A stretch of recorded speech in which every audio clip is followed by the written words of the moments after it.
So now this tends to my follow-up question. How do you see the AFC East shaking out? You're a Jets fan. You've seen what some of these other teams are building. We know what the Bills are in terms of being a Super Bowl contender.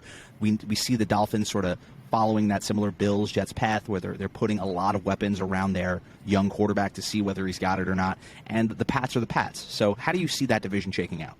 So I still think the Bills are the cream of the crop. They're a team that should be in the Super Bowl conversation.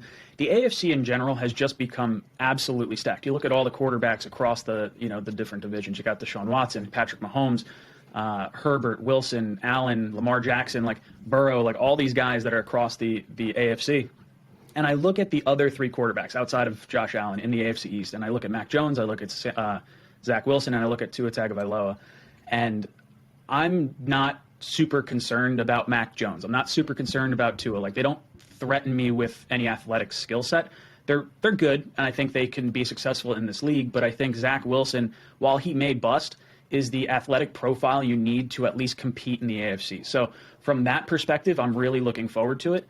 And then I'm just kind of hoping you see a little bit of regression, from Tua, from Mac Jones, and the Jets can at least be competitive in some of these games because we've gotten blown out in different games. I was at the home opener for the Jets last year, and the friggin' Patriots had like 3 interceptions on Zach Wilson in like the first half, and it just sucked the wind right out of our sails.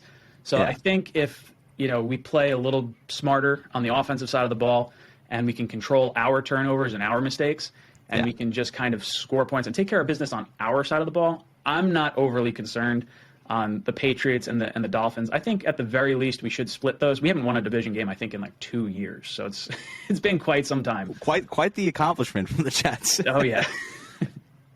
So regression for Tua, man. If he regresses anymore, he's going to be wearing a leather helmet out there. It's like that.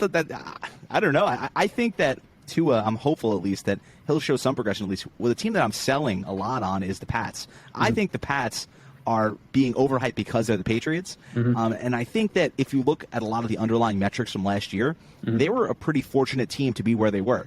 They were, running the ball like down everyone's throats. That's a formula that tends to work. But I don't know that I would be, like you said, concerned about Mac Jones and what that team was showing at the end of the year. They got pulverized in the playoffs because, let's be frank, they just weren't on that level. The Jets, to me, have so much more talent, at the very least, than the Pats, who also lost J.C. Jackson. This is a team that is not the same team we were looking at last year. So I want to run a quick thing by you. I sprinkled some money on the Jets to finish in third. Right? In the AFC, you can get it on DraftKings, I think, for plus 330 or something like that. Because the way I see that division shaking out is, whether it be the Dolphins or the Pats, I think one of them is going to bottom out, and one of them is going to be competitive. Mm-hmm. So I'm curious, what do you think of that? Are you buying into that narrative that I have here, that the Jets could be the third place team? I do. I genuinely do. I don't know which way it goes. Like, for me, it could be Dolphins or Patriots. I really like. I don't know. It's so tough. I do think the Jets can finish third. I think there's an off chance they can finish second, but I do think third is realistic at this point.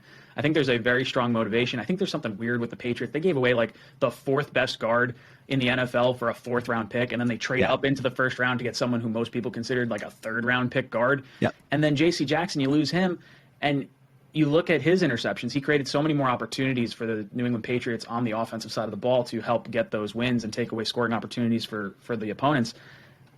So losing that and not really replacing it, and then also, I would be surprised if the Jets didn't make the biggest step forward of the 4 teams in the AFC East, and it wouldn't shock me if the Patriots made the biggest regression. Like, I'm not buying into Mac Jones, not yet at least.